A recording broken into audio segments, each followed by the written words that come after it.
Kasabay pa rin po ng pisong rollback sa minimum na pamasahe sa jeep. Makakausap naman natin si June Magno, presidente ng Stop and Go Transport Coalition. Magandang tanghali, Ginoong Magno. Si Connie Season po ito at live po kayo sa Balitang Hali. Good afternoon, Connie. Good afternoon sa ating mga tagapanood. Reaksyon nyo lamang ho sa pisong bawas pasahe sa jeep simula ho ngayong araw. Pabor ho ba ho kayo? Sa amin halong siguro wala na kami tutol ngayon kasi majority na yan. At the same time, malaki na talaga binaba ng diesel natin. Kanina umaga, nagkarga ko ng diesel at 22 pesos na lang yung 1 litro. Siguro, majority na ngayon siguro sa aming mga sa amin namin na sumasangay na rin kami dito sa pagbaba ng pamasahe.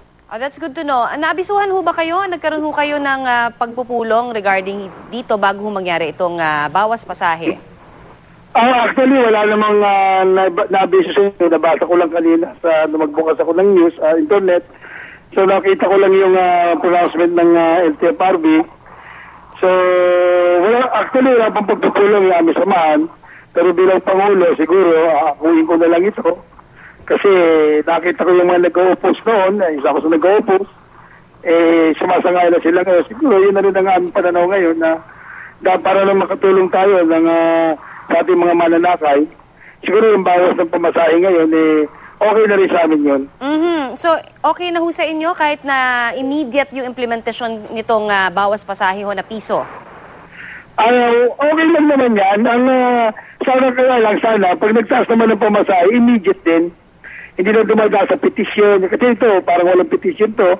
Kasi dapat magpapalga ng petisyon sa LTFRB. Kung may nag-file man, okay na rin yun. Kasi under charge ito pag wala itong petisyon sa LTFRB. Alam na ho ba sa hanay ninyo, sir, yung mga jeepney drivers, no, na ipatutupad nyo ngayong araw din na ito ang bawas pasahe na piso, sir?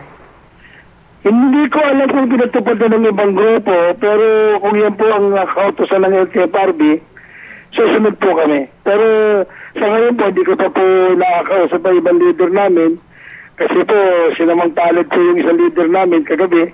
Kahapon po, medyo pinatay po. Kaya medyo din po kami nakapokus kayo sa pangyayaring iyon.